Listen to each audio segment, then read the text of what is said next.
A Russian tank exercise in 2013 outside Grodno, Belarus. Pool photo by Alexei Drezhin in Washington. Russia is preparing to send as many as 100,000 troops to the eastern edge of NATO territory at the end of this summer, one of the biggest steps yet in the military buildup undertaken by President Vladimir V. Putin, and an exercise in intimidation that recalls the most ominous days of the Cold War. The troops are conducting military maneuvers known as Zapad, Russian for West, in Belarus, the Baltic Sea, Western Russia's and the Russian exclave of Kaliningrad. The drills will feature a reconstituted armored force named for a storied Soviet military unit, the 1st Guards Tank Army. Its establishment represents the first time since the collapse of the Soviet Union that so much offensive power has been concentrated in a single command. The military exercise, planned for many months, is not a reaction to sweeping new economic sanctions on Russia that Congress passed last week. So far, Russia has retaliated against the sanctions by forcing the expulsion of several hundred employees in American diplomatic posts in the country. But the move is part of a larger effort by Mr. Putin to shore up Russia's military prowess, and comes against the backdrop of an increasingly assertive Russia. Beyond Russia's interference in the 2016 presidential election in support of the Trump campaign, which has seized attention in the United States, its military has in recent years deployed forces to Syria, seized Crimea and intervened in eastern Ukraine, rattled the Baltic states with snap exercises and buzzed NATO planes and ships. Punishing sanctions by the United States and European allies that have isolated Russia further have done nothing to stop Mr. Putin's braving, as illustrated by the long-scheduled Zapad exercise.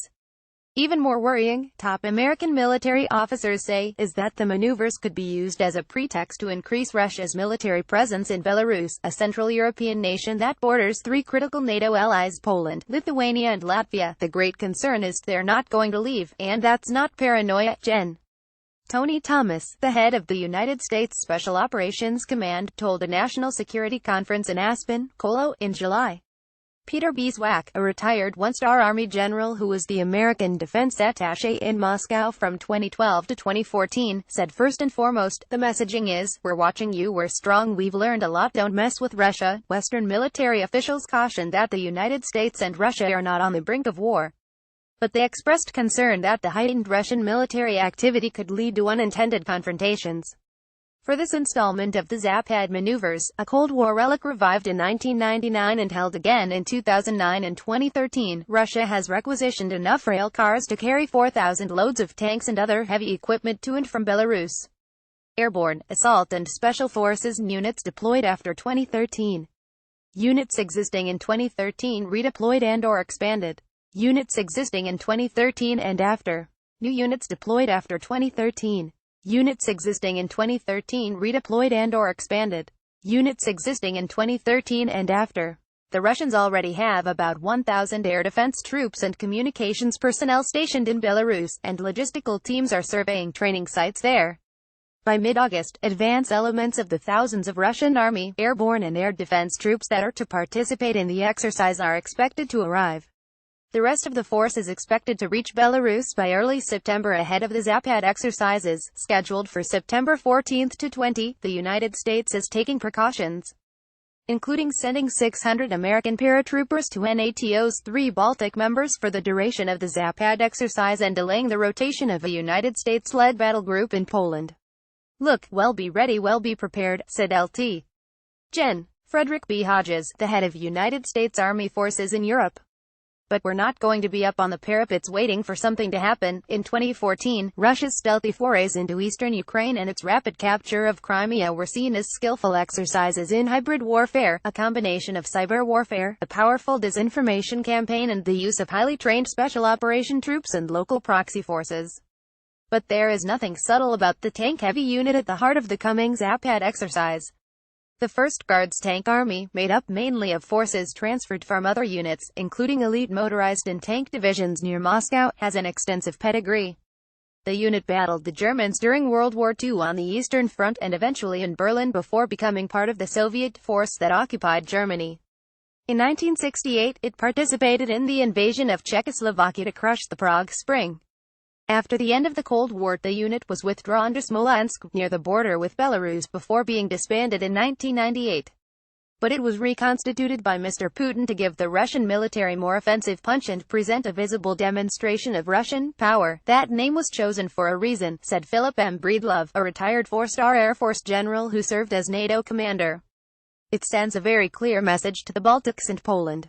In addition, the Russians have fielded a new motorized division near Smolensk, close to the border with Belarus, which could be used in conjunction with the tank unit. In combination with the highly mobile tank army, that force has about 800 tanks, more than 300 artillery pieces and a dozen Iskander tactical missile launchers. That is more tanks than NATO has in active units deployed in the Baltic states, Poland and Germany put together, not including armor and storage that would be used by reinforcements sent from the United States, noted Philip A. Carber, the president of the Potomac Foundation, who has studied Russian military operations in and around Ukraine. There is only one reason you would create a Guards tank army, and that is as an offensive striking force, General Hodges said. This is not something for Homeland Security. That does not mean that they are automatically going to do it, but in terms of intimidation it is a means of putting pressure on allies. Mr. Carber cautioned against exaggerating the 1st Guards Tank Army's capability, noting that not all of its units were fully manned and that some of the most modern tanks earmarked for it have not arrived. President Vladimir V Putin of Russia, in dark coat, among those watching the 2013 exercises. Alexa Druzhinin RIA Novosti, via European press photo agency. But if fully deployed into Belarus, he said, it will be a powerful offensive formation and a way for the Russian military to rapidly project power westward, which is all the more important for Moscow. The collapse of the Soviet Union meant that Russian forces lost Belarus and Ukraine as buffers. Just the presence of the 1st Guards Tank Army near the Polish border would put NATO on the horns of a dilemma, Mr. Carber said. Does NATO reinforce the Baltics or defend eastern Poland? NATO does not have enough forces to do both in a short period of time. It adds to the political pressure Russia can bring to bear to keep the Baltic nations and Poland in line. The Russians have also announced that the 1st Guards Tank Army will be the first formation to receive the T-14 Armata tank, a new infantry fighting vehicle, as well as advanced air defense and electronic warfare equipment. A more immediate concern, however, is whether Russia will use the Zapad exercise to keep Belarus in line. Belarus has long worked closely with Moscow, and its air defense units are integrated with Russia's to the east. But with friction between the nation's autocratic president, Alexander G. Lukashenko, and Mr. Putin have come reports that Belarus is reluctant to host more Russian forces permanently. As part of the maneuvers, units of the 1st Guards Tank Army are expected to establish a forward command post in western Belarus, and to hold exercises in training areas near Brest, on the Polish border, and Grodno, near Poland and Lithuania. Russian officials have told NATO that the maneuvers will be far smaller than Western officials are anticipating and will involve fewer than 13,000 troops. But NATO officials say the exercise is intended to test Russia's contingency plans for a major conflict with the alliance and will also involve Russian civilian agencies. We have every reason to believe that it may be substantially more troops participating than the official reported numbers, Jens Stoltenberg, NATO's Secretary General, said in July. Adding to the concern, the Russians have yet to agree that international observers can monitor the Zapad exercise. American officials have long said that monitoring is important, given the difficulty of Western intelligence in determining whether Russian military activity is merely an exercise or a preparation for an armed intervention. The United States, in contrast, allowed Russian, Chinese and even North Korean observers to monitor a recent army exercise, called Saber Guardian, in Romania, Hungary and Bulgaria. At least 2 battalions of 1st Guards units, or some 3,000 armored troops, are expected to participate in the Belarus maneuvers. The total number of Russian troops, security personnel and civilian officials in the broader exercise is expected to range from 60,000 to as many as 100,000. The question NATO officials are asking is whether all of the troops and equipment in Belarus will leave. Said General Hodges, I am very interested in what goes in and what comes out. Correction August 2, 2017. An article on Tuesday about large Russian military exercises near the eastern edge of NATO territory described one area, Kaliningrad, incorrectly. It is an exclave of Russia, not an enclave. Michael R. Gordon reported from Washington, and Eric Schmidt from Washington and Mihail Kogel-Nisianu Air Base, Romania. A version of this article appears in print on August 1, 2017, on page A1 of the New York edition with the headline Russian exercise on NATO border has U.S. on alert.